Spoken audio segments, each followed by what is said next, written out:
নমস্কার, শান্তন টিভির পর্দায় আপনাদের সকলকে স্বাগত। সাথে আছে আমি দীপান্বিতা। চোখ রাখবো সংবাদে। এডসের উপর সচেতনতা আরও বৃদ্ধি করা প্রয়োজন। বিশেষ করে ছাত্রছাত্রীদের বিদ্যালয়ের মধ্যে সচেতন করার দায়িত্ব নিতে হবে শিক্ষক শিক্ষিকাদের। মঙ্গলবার আগরতলা প্রজ্ঞা ভবনে এক অনুষ্ঠানের মধ্য দিয়ে এডসের সচেতনতা ঘণ্টা অনুষ্ঠানের উদ্বোধন করে একথা বলেন মুখ্যমন্ত্রী ডাক্তার মানিক সাহা। এইচআইভি এবং এইডস রুখতে আরও বেশি সচেতন হল রাজ্য সরকার। মঙ্গলবার আগরতলা প্রজ্ঞা ভবনে এক অনুষ্ঠানের মধ্য দিয়ে এইডসের সচেতনতা ঘণ্টা অনুষ্ঠানের উদ্বোধন করেন। আন্তর্জাতিক যুব দিবস উপলক্ষে এইচআইভি এইডস সম্পর্কে স্কুল শিক্ষার্থীদের সচেতন করার জন্য একটি যুগান্তকারী উদ্যোগ নিয়েছে রাজ্য সরকার। ত্রিপুরা রাজ্য এইডস নিয়ন্ত্রণ সমিতি, স্বাস্থ্য ও পরিবার কল্যাণ দপ্তরের উদ্যোগে এবং মাধ্যমিক শিক্ষা অধিদপ্তরের সহযোগিতায় এদিনের অনুষ্ঠানের আয়োজন করা হয়। অনুষ্ঠানে মুখ্য অতিথি হিসেবে উপস্থিত ছিলেন রাজ্যের মুখ্যমন্ত্রী ডাক্তার মানিক সাহা। তিনি বক্তব্য রেখে বলেন, নেশা কারবারিদের গ্রেপ্তার করা এবং নেশা সামগ্রী উদ্ধার করার জন্য পুলিশকে স্বাধীনভাবে কাজ করার জন্য বলেছে সরকার। রাজ্য পুলিশের মহানির্দেশককে নির্দেশ দেওয়া হয়েছে কাউকে যাতে না ছাড়া হয়। মুখ্যমন্ত্রী বলেন, নেশা থেকে কিভাবে এইডস ছড়াচ্ছে এ বিষয়ে আরও অনেক বেশি সচেতনতার প্রয়োজন রয়েছে। বিশেষ করে নেশামুক্ত ত্রিপুরা এবং এইচআইভি মুক্ত রাজ্য করতে গেলে সুষ্ঠু পরিবেশ গড়ে তুলতে হবে। এই সুষ্ঠু পরিবেশ গড়ার জন্য পুলিশের কাজ করবে, কিন্তু বিদ্যালয় শিক্ষক শিক্ষিকাদেরকেও মুখ্য ভূমিকা রয়েছে। তারা প্রতিদিন ছাত্রছাত্রীদের ক্লাসরুমে এইডস সম্পর্কে সচেতন করতে হবে। এ বিষয়ে প্রত্যেকদিন তারা 5 থেকে 6 মিনিট আলোচনা করতে পারে ছাত্রছাত্রীদের সঙ্গে, কিন্তু ছাত্রছাত্রীরা কিংবা শিক্ষক শিক্ষিকারা যদি লজ্জাবোধ করে তাহলে চলবে না। অভিভাবকদের উদ্দেশ্যে মুখ্যমন্ত্রী বলেন, ছেলে মেয়ে কোথায় যাচ্ছে এবং তারা কি করছে সেদিকে সবসময় নজর রাখার জন্য। কারণ লক্ষ্য করা যায় বিভিন্ন সময় ভালো ছাত্রছাত্রীরা ও কিছু দুষ্ট ছেলে মেয়েদের জন্য খারাপ দিকে ধাবিত হচ্ছে, তাই নজরদারি রাখা খুবই প্রয়োজন বলে জানান মুখ্যমন্ত্রী। ঘন্টা বাজানোর সাথে সাথে আজকে প্রায় 6,000 ছাত্রছাত্রীরা তারা আজকে এই যে প্রতিরোধ, যে এইডস এর বিরুদ্ধে প্রতিরোধের যে অ্যাওয়ারনেস প্রোগ্রাম, তার সাথে সবাই যুক্ত হচ্ছে এবং আলোচনা হয়েছে বা হবে। আমরা সত্যি অত্যন্ত চিন্তিত যেভাবে এইচআইভি ত্রিপুরাতে, বিশেষ করে নর্থ ইস্টার্ন জোনে, এখন ত্রিপুরার position, if I can remember that we are in the 4th position out of 8 states. তো এই জায়গায় দাঁড়িয়ে আমাদের খুব চিন্তার বিষয়। আমরা দেখেছি যারা ড্রাগস নেয়, আগে বুঝতে হবে আমরা কোথা থেকে ড্রাগস নেওয়ার যে প্রথমে যেটা শুরু হয় সেটা হচ্ছে হ্যাবিচুয়েশন, হ্যাবিট করা। সেখান থেকে হ্যাবিট থেকে আস্তে আস্তে করে এডিকশন হয়। আমরা সবাই জানি, যারা আমরা মেডিকেল এর সাথে যুক্ত তারা সবাই জানি। তো হ্যাবিট হওয়ার পূর্বেই যদি আমরা জানি যে prevention is better than cure, তো সেই জায়গায় দাঁড়িয়ে বিশেষ করে গার্জিয়ানদের খুব তাদের সতর্ক থাকা খুব প্রয়োজন। আর হাতছানি দেয় আমাদের খারাপের দিকে, কিন্তু বেশি হাতছানি দেয় স্টুডেন্ট লাইফে। আমরা দেখেছি ভালো ভালো যারা স্টুডেন্ট, ভালো যে নৈতিকতার দিক দিয়ে বেশিরভাগ, কিন্তু 1-2 এরকম থাকে তাদের হাতছানির কারণে যারা ভালো স্টুডেন্ট অনেকে আছে তারা ওই দিকে ধাবিত হয়। যারা গার্জিয়ানরা আছেন তাদের নজর তো দিতেই হবে। স্টুডেন্টদেরও এই যে নিজের উপর যে আত্মবিশ্বাস, যে আমি এই জিনিসটা করবো না, এই ধরনের লোকের সাথে আমি চলবো না। এটা স্কুল শুধু না, সমস্ত আমরা দেখেছি আমাদের বিভিন্ন পাড়া প্রতিবেশী হোক, বিভিন্ন সমাজের বিভিন্ন জায়গায় আমরা দেখেছি এই ধরনের সংখ্যা কিন্তু বেড়ে যাচ্ছে। আয়োজিত অনুষ্ঠানে এদিন এছাড়া উপস্থিত ছিলেন স্বাস্থ্য দপ্তরের সচিব কিরণ গিত্তে, স্বাস্থ্য দপ্তরের অধিকর্তা তপন মজুমদার, আধিকারিক সাজু ওয়াহিদে সহ অন্যান্যরা। শান্তন টিভি। নিখোঁজ 45 বছরের এক গৃহবধূর পঞ্চাকোলা মৃতদেহ উদ্ধার করল পুলিশ। মৃত মহিলার নাম কনা দেবনাথ দাস। অভিযোগ, খুন হয়েছে গৃহবধূর। পুলিশ গ্রেপ্তার করেছে 3 জনকে। বিলোনিয়া সিএমও অফিস সংলগ্ন থেকে নিখোঁজ 45 বছরের এক গৃহবধূর পঞ্চাকোলা মৃতদেহ উদ্ধার করল পুলিশ। মৃত মহিলার নাম কনা দেবনাথ দাস। গৃহবধূ কনার মেয়ে প্রীতি দেবনাথ বিলোনিয়া মহিলা থানাতে নিখোঁজ ডায়েরি করেছিলেন। অবশেষে 14 দিন পর যাত্রাপুর থানাধীন কাশারি গভীর জঙ্গল থেকে অবশেষে মঙ্গলবার সকালে উদ্ধার করে পুলিশ। গত 28শে জুলাই বিকেল থেকে নিখোঁজ ছিল। স্থানীয়দের ধারণা হত্যা করা হয়েছে। হত্যার অভিযোগে গত পৌরসভার নির্বাচনে তৃণমূল কংগ্রেসের প্রার্থী দুলন দাস ও মোহাম্মদ মিয়াকে গ্রেপ্তার করে পুলিশ। পাশাপাশি গৃহবধূর স্বামী রাজু দাসকে গ্রেপ্তার করেছে পুলিশ। দুলন দাসের বাড়ি বিলোনিয়া রামঠাকুর পাড়ায়, অপরদিকে মোহাম্মদ মিয়ার বাড়ি রাজনগর মুসলিম পাড়ায়। এ মহিলার সাথে দুলনের আগে পরিচিতি ছিল। ফোনে কলের মাধ্যমে বাড়ি থেকে বের করে তুলে আনে কাশারির জঙ্গলে। সেখানে মাংস কাটা ছুরি দিয়ে মোহাম্মদ মিয়া পেছন দিক থেকে গৃহবধূ কণার গলায় কেটে হত্যা করে বলে স্বীকার করে। ফোন স্ট্রেচের মাধ্যমে গত সোমবার রাতে গৃহবধূ কণার স্বামী রাজু সহ দুলন দাস ও মোহাম্মদ মিয়াকে গ্রেপ্তার করে জিজ্ঞাসাবাদের পর রাতে অভিযুক্তদের নিয়ে হত্যার জায়গা শনাক্তকরণ করা হয়। পাশাপাশি গৃহবধূর মেয়ে প্রীতি দেবনাথকে খবর দেওয়া হয় মৃতদেহ শনাক্তকরণের জন্য। আমার মারে গুন্ডা ধরায় জঙ্গলে লইছে, টাকা দিয়ে মারিয়ে লাইছে। আপনার মার নাম কি? আমার মার নাম কণিকা বাজাবনা। বাড়ি কোনানে? আমার মা জিএম অফিসের জন্য বাড়ির থাকতো। বিলোনিয়া। আমার বাবা, আমার মা দ্বিতীয় হাজবেন্ডের নাম রাজু দাস।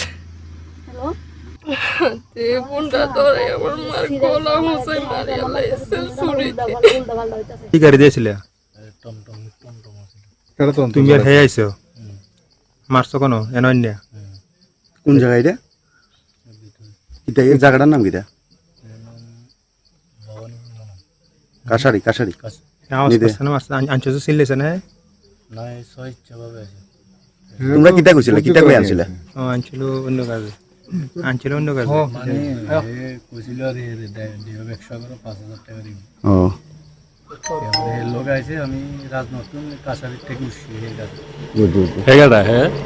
দুজনের মিলি কেডা দিছে? কাতুন রাজুতুন মহিলার জামাইতুন। মঙ্গলবার সকালে পুলিশ গৃহবধূ কণার মৃতদেহ উদ্ধার করে খবর দেয় ফরেনসিক বিশেষজ্ঞ দলকে। শান্তন টিভি। ত্রিপুরা বায়োটেকনোলজি কাউন্সিল রাজ্যের স্কুলগুলোকে ব্যবহারিক বিজ্ঞান ও জৈব প্রযুক্তি বিষয়ে পরীক্ষা নিরীক্ষা করার জন্য ডিএনএ ক্লাব প্রকল্পের মাধ্যমে আর্থিক অনুদান ও কারিগরি সহায়তা প্রদান করে। এক্ষেত্রে স্কুলগুলোকে 4 বছরের মোট 80টি ব্যবহারিক বিজ্ঞান ভিত্তিক পরীক্ষা নিরীক্ষা করতে হবে। প্রতি স্কুলে ডিএনএ ক্লাবে 8ম থেকে দ্বাদশ শ্রেণীর ন্যূনতম 100 জন ছাত্রছাত্রী ডিএনএ ক্লাবের সদস্য হয়। প্রত্যেকটি নির্বাচিত স্কুলে এই ডিএনএ ক্লাব এর জন্য একজন টিচার কোঅর্ডিনেটর হিসেবে থাকেন। এখন পর্যন্ত রাজ্যে 172টি উচ্চ মাধ্যমিক স্কুলে ডিএনএ ক্লাব রয়েছে। মঙ্গলবার বিজ্ঞান প্রযুক্তি ও পরিবেশ দপ্তরের মন্ত্রী অনিমেষ দেববর্মার হাত ধরে নতুন 50টি ডিএনএ ক্লাবের উদ্বোধন হয়। ফলে রাজ্যে ডিএনএ ক্লাবের সংখ্যা বেড়ে দাঁড়িয়েছে 222টি। এদিন প্রজ্ঞা ভবনে নতুন 50টি স্কুলের প্রধান শিক্ষক, টিচার, কোঅর্ডিনেটরদের ডিএনএ ক্লাবের তালিকাভুক্ত বিজ্ঞান বিষয়ক বিভিন্ন পরীক্ষা নিরীক্ষা বাস্তবায়নের প্রশিক্ষণ প্রদান করা হয়। অনুষ্ঠানে এছাড়া উপস্থিত ছিলেন দপ্তরের প্রধান সচিব চৈতন্য মূর্তি, জৈব প্রযুক্তি দপ্তরের অধিকর্তা ও যুগ্ম অধিকর্তা। অনুষ্ঠানে বক্তব্য রাখতে গিয়ে দপ্তরের মন্ত্রী অনিমেষ দেববর্মা ছাত্রছাত্রীদের মধ্যে জৈব প্রযুক্তি বিষয়ক চিন্তা চেতনাকে আরও সুদৃঢ় করার আহ্বান জানান। তিনি বলেন, ভবিষ্যৎ প্রজন্মের কাছে বিজ্ঞান চেতনা এর বাস্তবায়নের মাধ্যমে বিজ্ঞান ক্ষেত্রের নতুন দিশা উন্মোচিত হবে। ত্রিপুরা বায়োটেকনোলজি কাউন্সিলের এই উদ্যোগকে তিনি সাধুবাদ জানিয়েছেন বলে আগামী বছরগুলিতে পর্যায়ক্রমে রাজ্যের প্রত্যেকটি উচ্চ মাধ্যমিক স্কুলকে ডিএনএ ক্লাবের অন্তর্ভুক্ত করা হবে। ডিএনএ ক্লাব এটা কোনো নতুন কনসেপ্ট নয়। ডিএনএ ক্লাব ত্রিপুরাতে অনেক বছর ধরেই চলছে, কিন্তু এইটুকু বলতে পারি যে we are gearing up the total process. DNA ক্লাবের মাধ্যমে আমাদের রাজ্যের প্রায় সর্বত্রই অনেকগুলো স্কুলকে আমরা তার আওতাধীন আনতে পেরেছি এবং সায়েন্টিফিক রিসার্চ বা গবেষণা বা পরীক্ষা নিরীক্ষার জন্য ছাত্রছাত্রীদের যা ইনফ্রাস্ট্রাকচার দরকার, এই ইনফ্রাস্ট্রাকচারগুলো আমরা তৈরি করে থাকি। অনুবীক্ষণ যন্ত্র, এটা কিন্তু বায়োসায়েন্সের ক্ষেত্রে বিশাল একটা যন্ত্র, যে ইকুইপমেন্ট, তাতে ব্যাকটেরিয়া, ভাইরাস, নিউক্লিয়াস ইত্যাদি ছাত্রছাত্রীরা ভালোভাবে দেখে শিখতে পারে। তো এই মেশিনগুলো, এই যন্ত্রপাতিগুলো কেনার অনেক সময় স্কুলের কাছে পয়সা থাকে। ডিএনএ ক্লাব গঠন করার পর আমরা 1.25 লাখ, সঞ্জনবাবু 1.25 লাখ প্রতি বছর আমরা ফাইন্যান্স করে থাকি এবং সেটা দিয়ে তারা এই ইকুইপমেন্টগুলো কিনছে। বিকাশ ত্রিপুরায় রাজধানী ভাল্লুকের আক্রমণে গুরুতর আহত যুবককে রাত 9:30টায় কাঁধে করে নিয়ে আসা হয় তেলিয়ামুড়া হাসপাতালে। ত্রিপুরার তেলিয়ামুড়া মহকুমায় মুঙ্গিয়াগামী থানাধীন নাথেরমুড়া এডিসি ভিলেজের বিলাই কাং এর কলই বস্তি এলাকায় ঘটে এক চাঞ্চল্যকর ঘটনা। জানা যায় সোমবার সকাল প্রায় 11টা নাগাদ স্থানীয় যুবক অলিন্দ্র কলই কলার থুর পাড়ার সময় একটি বন্য ভালুক তাকে আক্রমণ করে। মুহূর্তের মধ্যে সারা শরীরে গভীর আঁচড় ও কামড়ে ক্ষতবিক্ষত করে। অলিন্দ্রের চিৎকার শুনে ঘটনাস্থলে ছুটে আসে তাকে ভালুকের কবল থেকে উদ্ধার করে স্থানীয়রা। তারপর দুর্গম পাহাড়ি এলাকায় সড়ক ও যানবাহনের কোনো সুবিধা না থাকায় আহতকে ঘটনাস্থল থেকে আনতে প্রচুর সময় লেগে যায়। অলিন্দ্রের বাবা জানায়, যোগাযোগের অভাবে 4 থেকে 5 ঘন্টা ধরে পায়ে হেঁটে ও স্থানীয় ভাবে বহন করে তাকে জাতীয় সড়কের কাছাকাছি আনা হয়। সেখান থেকে গাড়িতে করে রাত 9:30টার দিকে তেলিয়ামুড়া মহকুমা হাসপাতালে পৌঁছে দেওয়া হয়। বর্তমানে সেখানে চিকিৎসা চলছে। তার অবস্থা গুরুতর বলে জানা গেছে। স্থানীয়রা অভিযোগ তুলেছেন, দুর্গম জনপথে পর্যাপ্ত যোগাযোগ ব্যবস্থা ও জরুরি চিকিৎসা সুবিধার অভাবে কারণে এই ধরনের দুর্ঘটনার পর উদ্ধার কাজ অত্যন্ত বিলম্বিত হয়, যা আহতদের জীবনের জন্য বড় ঝুঁকি সৃষ্টি করে। জুমের রাস্তা মধ্যে বালু লাগবে, এটা কামড় সেইখানে কি করতে গেছিল? এটা থুল কাটতে গেছিল। জুমের জুমের রাস্তা মধ্যে এটা আমরা তো থুল আদান করতে হয়, এটা কাটতে সময় এটা লাগবে কামড়, তাই না? কোন জায়গায় হয়েছে ঘটনা? এটা আমার জুমের তো এটা বাড়ির থেকে কত দূর আছে। জায়গাটার নাম কি? তা জায়গার নাম আমার বাড়ির নাম তো কলই বস্তি হয়। কোন এডিসি ভিলেজ?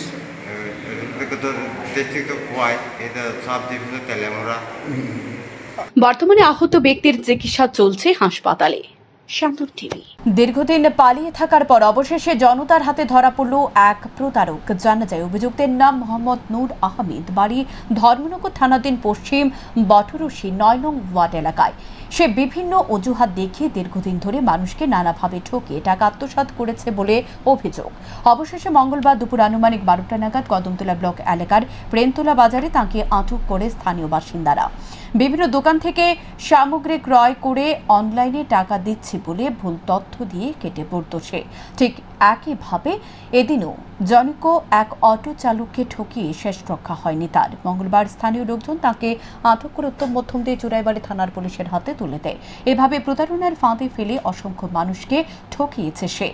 এছাড়া আরও জানা যায়, কয়েক মাস পূর্বে কাঞ্চনপুরের এক ব্যবসায়ীর কাছ থেকে বেশ কিছু টাকা নিয়েছিল চাল ডাল নেবে বলে, কিন্তু পরে সে পালিয়ে যাওয়ার চেষ্টা করে। যদিও পরে এই ব্যক্তির তৎপরতায় এবং পুলিশের সহযোগিতায় ধর্মনগর থানার পুলিশ তাকে আটক করেছিল, কিন্তু কিছুদিনের পর সে আবার একই কায়দায় শুরু করেছে প্রতারণা।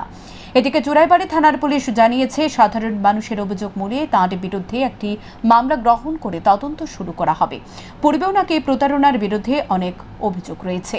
ঘটনা হয়েছে গত কয়েক মাস আগে, মাঘ মাস আছিল, শীতের দিন।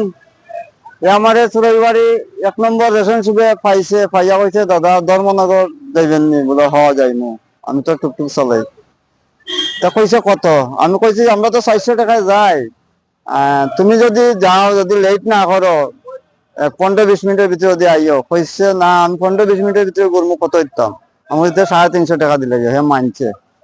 আমারে লইয়া রওনা দিছে। দেওয়ার পরে ধর্মনগর 99 ফুট বাজার এখানে আমারে রাখছে।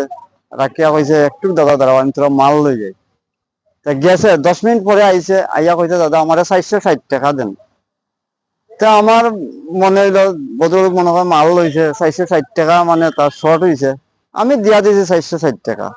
এই 460 টাকা লইয়া যেমনে গেছে, 60টা পাইছে। আমি 99-এর এখানে হেও পাত্তা নাই, আমার টাকাও নাই, গাড়ি ভাড়াও নাই।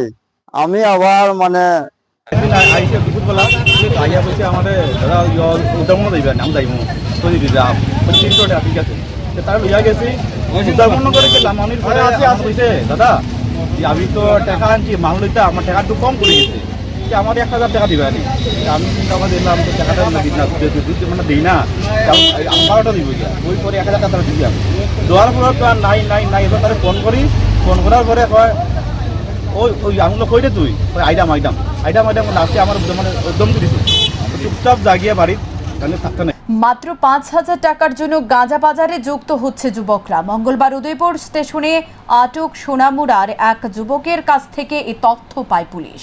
তার নাম সুমন চন্দ্র দাস, বাড়ি যাত্রাপুর থানার বাঁশপুকুর এলাকায়। জানা যায় মঙ্গলবার সকাল 7:30টায় রাধা কিশোরপুর থানার পুলিশ ও বিএসএফ এর কর্মীরা রেল স্টেশনে গিয়ে কাঞ্চনজঙ্ঘা এক্সপ্রেস তল্লাশি চালায়। তখন এক যুবক ট্রেনে উঠতে দেখে পুলিশ এবং বিএসএফ এর সন্দেহ হওয়ায় তার ব্যাগ তল্লাশি করে বেশ কিছু গাঁজা উদ্ধার করতে সমর্থ হয়েছে। পরবর্তী সময় পুলিশ জানিয়েছে গাঁজাগুলো কলকাতা নিয়ে যাবার উদ্দেশ্যে রওনা হওয়ার চেষ্টা করেছিল কাঞ্চনজঙ্ঘা এক্সপ্রেসে। পুলিশ তার বিরুদ্ধে এনডিপিএস ধারা অনুযায়ী মামলা হাতে নিয়ে তদন্ত শুরু করেছে। নতুন বাজারের বাড়ি, নাম আখড়া, আর আরেকজন হচ্ছে আমাদের বাড়ির কাছে। তো নাম কোন জায়গায় নেওয়ার কথা ছিল? এটা কলকাতা নিয়ে ওরা লোক পাঠাবো ওদের কাছে। কোন জায়গায়? কলকাতা কোন জায়গায়? আমি তো নামতাম দক্ষিণেশ্বর জায়গায়। আচ্ছা, ওরা কোর্ট থেকে নিয়ে যেতে চাই। কোন ট্রেনে যাওয়ার কথা ছিল? কাঞ্চনজঙ্ঘা। আজকে সকালেই? মানে তোমরা উদয়পুরটাকে কেন সিলেকশন করো বারবার? আমি কই চাই না, আমারই কাছে দিক দিয়ে যেতাম। তোমাদের কোনো গাঁজা নিজস্ব কোনো জমি টমি আছে? তুমি কোন জায়গা থেকে এনেছো? আমি তো বাড়ির থেকে আইছি সকালবেলা, দিছি গাড়ির মধ্যে ব্যাগটা। তোমার বাড়ি কই? বাঁশপুকুর। কত টাকার বিনিময়ে এটা? আপ ডাউন টিকিট আর 5,000 টাকা। আজকে সকাল 7:30 নাগাদ কাঞ্চনজঙ্ঘা এক্সপ্রেস যখন উদয়পুর স্টেশনে এসে দাঁড়ায় আগরতলার উদ্দেশ্যে, তখন আমরা আমাদের আরটিপুর পিএস অফিসার্স স্টাফ এবং বিএসএফ 169 ব্যাটালিয়ন এবং জিআরপি উদয়পুরের অফিসার্স এবং স্টাফ এখানে একটি সারপ্রাইজ চেকিং করছিল। তো ডিউরিং দ্য সারপ্রাইজ চেকিং একজন ব্যক্তি ট্রেনের দিকে উঠছিল একটি ব্যাগ নিয়ে দৌড়ে। তো আমাদের সাসপেক্ট হয়, তো আমাদের অফিসার্স ওকে ডিটেন করে চেকিং করে তারপর ওর পজিশন থেকে 3 কিলো 400 গ্রামস গাঁজা পাওয়া গেছে। সোনামুড়া সামাজিক স্বাস্থ্য কেন্দ্র চলছে মাত্র 2 জন মহিলা চিকিৎসক দিয়ে। এর মধ্যে একজন অসুস্থ হয়ে পড়েন সোমবার রাতে। জানা যায় গত 3 দিন যাবৎ মাত্র 2 জন মহিলা চিকিৎসক দিয়ে চলছে হাসপাতাল। তার মধ্যে 24 ঘন্টা পরিষেবা দিতে গিয়ে নিজেই অসুস্থ একজন চিকিৎসক কিছুক্ষণ স্যালাইন নিয়ে ফের অসুস্থ শরীর নিয়ে ডিউটিতে যোগ দিয়েছেন তিনি। উদাসীন ঊর্ধ্বতন কর্তৃপক্ষ। সংকটকালীন এই অবস্থায় 3 দিন যাবৎ জনপ্রতিনিধি থেকে শুরু করে হাসপাতাল কর্মী কারোর ফোনই রিসিভ করেন না সোনামুড়া মহকুমা স্বাস্থ্য আধিকারিক ডাক্তার রাজেশ দাস। বর্তমানে এখন আমরা 2 জন মেডিকেল অফিসার আছি। আমরা 2 জনই অল্টারনেট করে 24 ঘন্টা করে ডিউটি করছি। আমার নাম ডক্টর সর্বাণী দাস, আরেকজন ডক্টর দেবলীনা দাস। আমরা 2 জনই অল্টারনেট করে 24 ঘন্টা করে ডিউটি করে যাচ্ছি। বর্তমানে পার্থ স্যার কোথায় রয়েছে? পার্থ স্যারের বিশেষ উনি খুবই অসুস্থ, তার জন্য মেডিকেল নিয়ে বাড়িতে গেছে। রোগীর পরিষেবা কেমন আছে এখন বর্তমানে? এখানে তো অ্যারাউন্ড 200-এর উপরে আপাতত মানে আছে। রোজই এরকম হচ্ছে, কোনোদিন 300ও হয়ে যায়। তো আজকে আপাতত এবার 200-এর উপরে আছে। আজকে কি আপনি অসুস্থ ছিলেন? এমন একটা খবর ছিল আমাদের কাছে। আমি হঠাৎ পেশেন্ট দেখতে দেখতে বিপি লো হয়ে যাওয়াতে আমার একটু বাটাইয়ের মতন হয়েছিল, বিপি লো হয়ে গেছিলো। কিছুক্ষণ আমি রুগী দেখতে পারিনি। তারপর আমি নিজেই ড্রিপ নিয়ে আবার রুগী দেখা চালু করেছি। বিএসএফ এর উদ্যোগে সীমান্ত এলাকায় বাইক র্যালি অনুষ্ঠিত হয় মঙ্গলবার। এদিন খোয়াই মহকুমার আন্তর্জাতিক সীমান্ত এলাকায় হয় এই তিরঙ্গা যাত্রার বাইক র্যালি। এদিন বিএসএফ কর্মীরা জাতীয় পতাকা নিয়ে এবং দেশাত্মবোধক গান চালিয়ে জনসাধারণের মধ্যে দেশপ্রেমের বার্তা প্রচার করেন। 29 इंडिपेंडेंस डे है हमारा, तो हमारा इस पर हम लोग का गवर्नमेंट का प्रोग्राम में हर घर हर तिरंगा, इसलिए हर हाथ में हर घर में हम लोग तिरंगा आज लेके रैली हुआ है। और हमारा रिलेशन फौज, बीएसएफ और सिविलियन को और नज़दीक होने के लिए, और हमारा दिल में कि हमेशा तिरंगा जो है हमेशा रखना है। और हम लोग एक साथ हम लोग सुबह रैली किया है, हर घर हर तिरंगा, हर हाथ में तिरंगा और इवन घर में भी तिरंगा सब लगाना है। মঙ্গলবার উজান অভয়নগর থেকে জিবি হাসপাতাল পর্যন্ত রাস্তা দুপাশে ড্রেন নির্মাণের কাজ পরিদর্শনে গেলেন আগরতলা পৌর নিগমের মেয়র দীপক মজুমদার। মেয়র কাজ পরিদর্শনে গিয়ে স্থানীয়দের সুবিধা ও অসুবিধা খতিয়ে দেখেন। তারপর তিনি বলেন, উজান অভয়নগর থেকে জিবি হাসপাতাল পর্যন্ত রাস্তার দুপাশে ড্রেন নির্মাণ করা হচ্ছে। স্মার্ট সিটি কর্তৃপক্ষ এই ড্রেন নির্মাণের কাজ করছেন।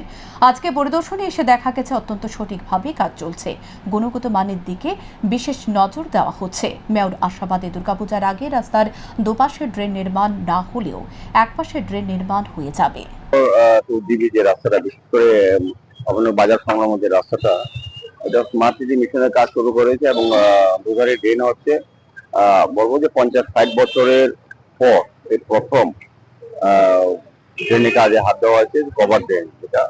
সেই কাজটা আছে, দেখতে আসলাম যে কতটা অগ্রগতি। আমাদের সঙ্গে আছেন আমাদের MIC member, ward corporator Hiralal Debnath মহোদয় আমাদের সঙ্গে আছেন, আমাদের বিজেপির সহসভানেত্রী বাজার দত্ত মহোদয় এবং এই এলাকার যারা বাসিন্দা জনগণ, তাদের সঙ্গে আমরা কথা বলেছি। তারা খুব সন্তুষ্ট যে বিদ্যালয়ে চোরের হানা ঘটনা সাবরুম উচ্চ মাধ্যমিক বিদ্যালয়ে মঙ্গলবার স্কুলের শিক্ষকরা স্কুলের গেটে তালা খুলে স্কুলের ভেতরে প্রবেশ করতে দেখতে পান একাধিক কক্ষের তালা ভাঙা।